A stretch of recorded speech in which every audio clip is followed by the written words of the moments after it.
misterio santuak behar bezala ospatuan izateko. Erruki jauna. Kristo erruki. Erruki jauna. Erruki dakigula jainko guztiz antzua, eta gure pekatuak barkaturik eraman gaitzala betiko bizitzara. Amen. Egin dezagun otoituz. Hoi jainko, zure hitzaren bidez, biragarriro adiskidetu zenituen gizon emakumeak zurekin. Egizu, Kristau herria, maitasunean bero eta sinismenean alai prestabadina hurbiltzen ari diren Pasko jaietarako. Zure seme Jesu Kristo gure jaunaren bitartez, zurekin eta Espiritu Santuarekin batean, jainko eta errege bizi baita, gizaldi eta gizaldietan.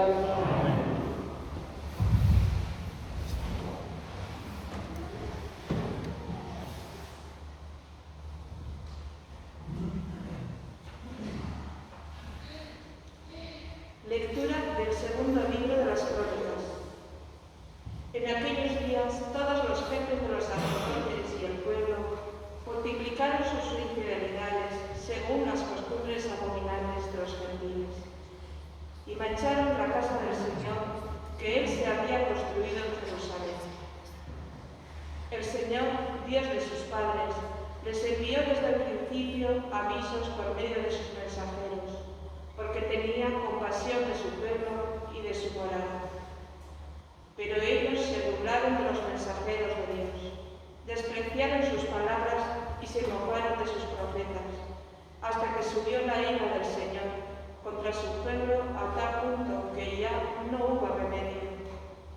Incendiaron la casa de Dios y derribaron las murallas de Jerusalén.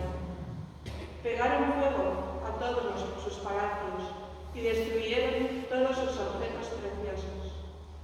Y a los que escaparon de la espada los llevaron cautivos a Babilonia, donde fueron esclavos del rey y de sus hijos, hasta la llegada del reino de los persas, para que se cumpliera lo que dijo Jesús por boca del profeta Jeremías. Hasta que el país haya pagado sus sábados, descansará todos los días de la desolación, hasta que se cumplan los 70 años. En el año primero de Ciro, rey de Persia, en cumplimiento de la palabra del Señor, por boca de Jeremías, movió el Señor el espíritu de Ciro, rey de Persia, que mandó publicar la palabra y por escrito en todo su reino. Así habla Ciro, rey de Persia. El Señor, el Dios de los cielos, me ha dado todos los reinos de la tierra.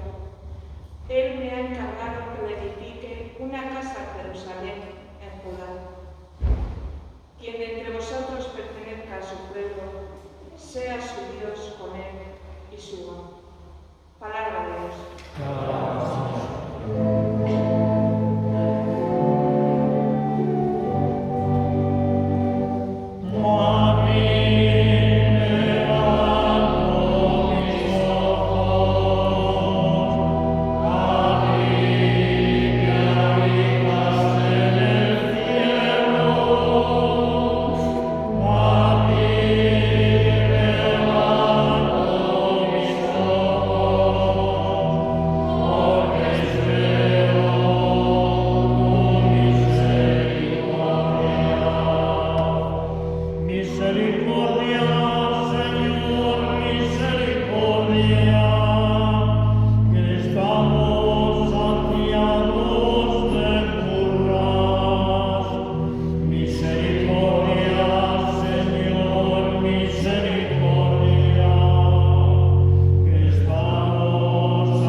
y con misericordia, por el gran amor con que nos amó, estando nosotros muertos por los pecados, nos ha hecho vivir con Cristo.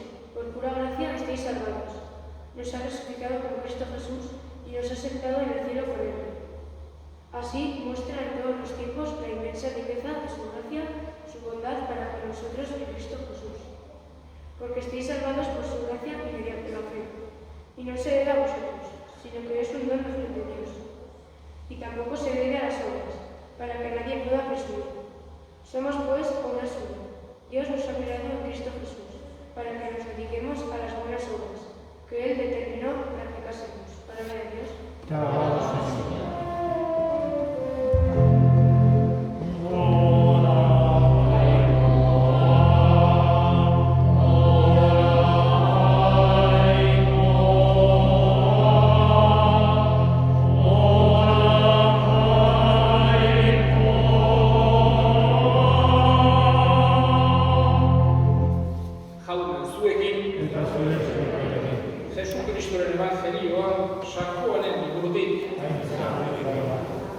Aldi hartan, Jesusek honela esan zion Nikodemori, Moisesek basamortuan sugea altxa zuen bezala, hala altxa beharra da gizonaren semea.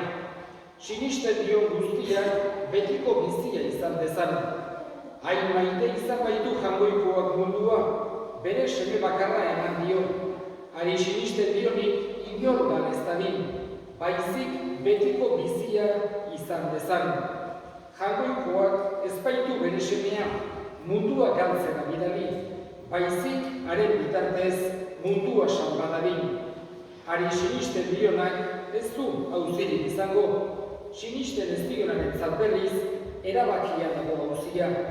Jangoikoaren seme bakarraren izenean sinistu ez duelako, ontan dago gauzia, etorri da argia lurrera, eta gizonek maiteago izan dute iluna argia baino, okerrak baiziren haien egiteak. Izan ere, gaizki egiten duenak gorroto dio argiari, eta ez dator argitara, bere egiteek salatuko duten beldurrez. Egia betetzen duena berriz argitara dator, haren egiteak ager daitezen, jangoikoak nahi bezala eginak baitira. Jaunak esana.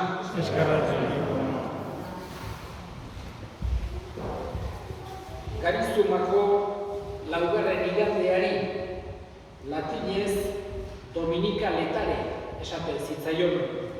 Pozik egoteko igandea, Garizuma erdian baita ere arnasa hartzeko bezala, atxeden eguna.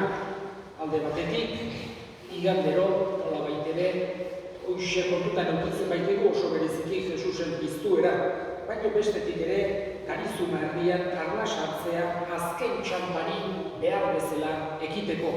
Horregatik, gaurko igande honetan, Elizak garrantzi hori ematen dio alaitasunari, pozari. Kontutan izan da, kristautasunean ere oso importanteak ditugula. Alaitasuna, poza, umore ona, Jesus evangelioan ikusten degularik, ohartzen dira, berak ere horrela jokatzen zuela apostoluekin eta bere inguruko jendeekin. Eta saiatzea ingurukoei bizitza atseginagoa, alaiagoa egiten, jarrera kristaua dela. Hoxe da, Jesusengandik ikasi dezakegun gauza eder bat. Y en este cuarto domingo, este dominical letare, en el Evangelio quisiera señalar dos ideas fundamentalmente. La primera idea son las dos figuras muy importantes de nuestra religión. La primera es la cruz. Sin citarla, Jesús hace referencia a la misma, hablando con Nicodemo, que era un fariseo amigo, un fariseo con el que se llevaba bien y que él mismo, Nicodemo, estaba como conociendo, estaba como siguiendo a Jesús, etc. Y hablando con él, con Nicodemo, le dice: de la misma forma que Moisés levantó la serpiente en el desierto, igual será levantado el Hijo del Hombre, para que los que viéndolo crean, se salven. Es de alguna manera, lo dice de una forma críptica, como tantas veces habla Jesús, para que Nicodemo seguramente se quedaría con esa duda. ¿A qué se estará refiriendo Jesús? ¿Por qué me estará diciendo esto? Pero como tenía un gran respeto a la autoridad de Jesús, seguramente guardaría en el corazón esas palabras de él. Él conocía el ejemplo del Antiguo Testamento cuando estaban en el desierto y vinieron unas serpientes venenosas a picar a morder a los israelitas. Entonces Moisés hizo una serpiente de bronce y Dios le dio esa capacidad. Aquellos que miraban con fe a esa serpiente se salvaban del veneno mortal. Y por eso Jesús, de alguna manera, él, cuando está en la cruz, nosotros encontramos la salvación en esa cruz, en el amor que Jesús nos muestra dando su vida. Mirando a esa cruz con fe, encontramos nosotros también la salvación, igual que aquellos israelitas lo encontraron cuando miraban aquella serpiente de bronce. En aquel momento no le dijo la cruz, sino que será levantado. Seguramente Nicodemo luego recordaría estas palabras al ver a Jesús o cuando le contaron que Jesús había estado pendiente allá en la cruz. Y la segunda idea que quisiera también subrayar, y con esto terminaré, es otra metáfora que aparece en continuación, aparece muchas veces en el Evangelio en boca de Jesús, que es la luz, la importancia que tiene la luz. Incluso Jesús nos dice: yo soy la luz del mundo. Jesús quiere iluminarnos. Jesús quiere, por un lado, hacernos ver lo que somos nosotros, darnos esa luz que es necesaria para nuestra vida, para saber qué somos, de dónde venimos, a dónde vamos, cuál es el camino. La luz nos ayuda a ver, a situarnos, a ver dónde está nuestra meta, a ver quién somos, dónde estamos. Y Jesús es esa luz que quiere iluminarnos. Y nosotros tenemos que pedirle que ilumine nuestras vidas, ilumine nuestros caminos, ilumine nuestros pasos.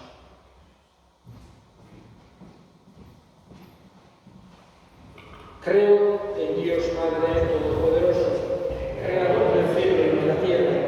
Creo en Jesucristo, su único Hijo, nuestro Señor, que fue concebido por obra y gracia del Espíritu Santo. Nació de Santa María Virgen, padeció bajo el poder de Poncio Pilato, fue crucificado, muerto y sepultado, descendió a los infiernos, al tercer día resucitó de los muertos, subió a los cielos y está sentado a la derecha de Dios Padre Todopoderoso. Desde allí ha de venir a juzgar a los vivos y muertos. Creo en el Espíritu Santo, la Santa Iglesia Católica, la comunión de los santos, el perdón de los pecados, la resurrección de la carne y la vida eterna. Amén. Elevemos ahora nuestras súplicas al Señor. Pedimos por todos aquellos que tienen dificultades para creer, para que Jesús les dé esa luz, para que puedan verlo. Roguemos al Señor. Pedimos también por todos los que están sufriendo por distintos motivos de salud, económicos, para que encuentren fuerza en Dios, ayuda a los hermanos. Roguemos al Señor. Escucha, Padre, la oración que te dirigimos por Cristo nuestro Señor. Amén.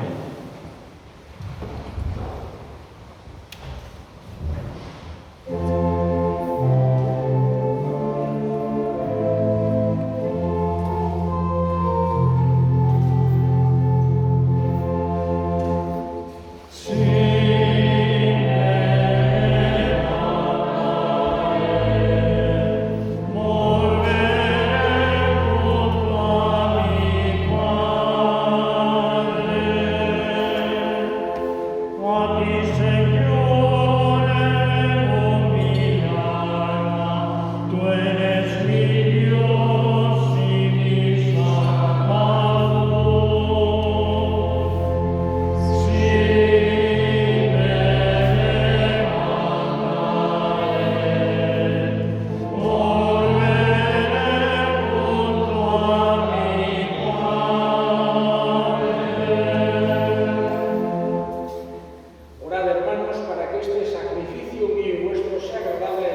Zurik eskaintzen dizugu jauna, betiko sendabide den oparia, eta apalik eskatzen, ospa dezakula begirunez eta eskeni munduaren salbamenerako Jesukristo gure jaunaren bitartez. Jauna zuekin.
Era berean afalondoan kalizaturik, berriz ere eskerrak emanez, bere ikaslei eman zien esanez, hartza zuen eta eran guztiok ondatik. Hau, nire oduraren kalizan data, itun berri eta betikoaren odola, zuentzat eta askorentzat dekatuak barkatzeko isuriko dena, egizule hau nire odoilarri. Oh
Horregatik eskatzen dizugu Kristoren gorputza eta odola hartzen ditugunok Espiritu Santuak bat egin gaitzala.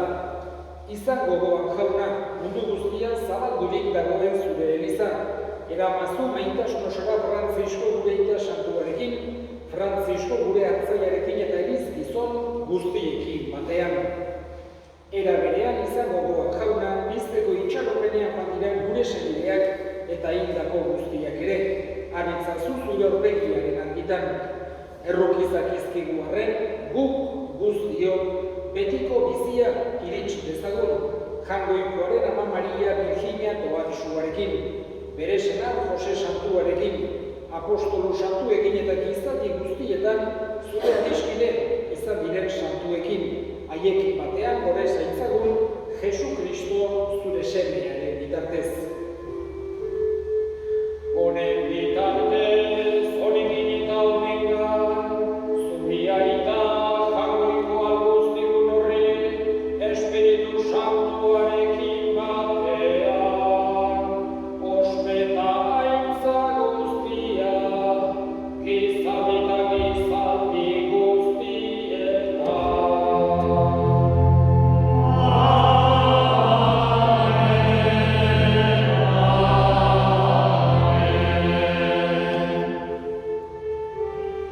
Salbatzaileak aginduta erakutxiari jarraituz, bildur gabe esan dezagun.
Atera gaitzazu jauna, gaitz guztietatik, emai guzu bakea gure egunotan, zure errukiari eskerpekatutik garbi bizi daitezen eta estualdietan sendo, betiko zorionaren itxaropenean, Jesu Kristo gure salbatzailea, noiz etorriko den zain gaudela.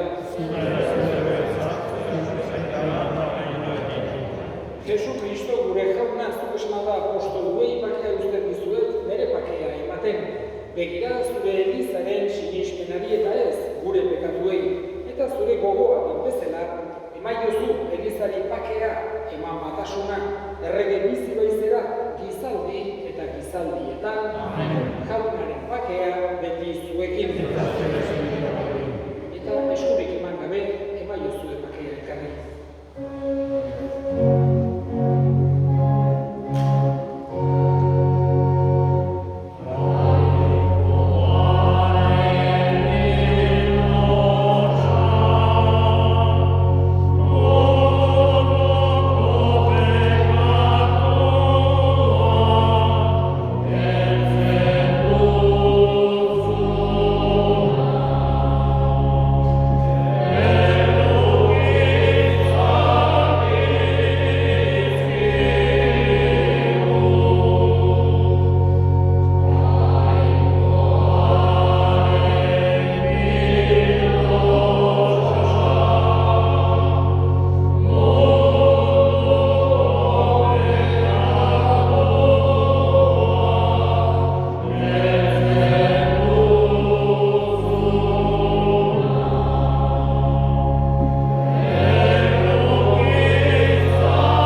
egun otoituz.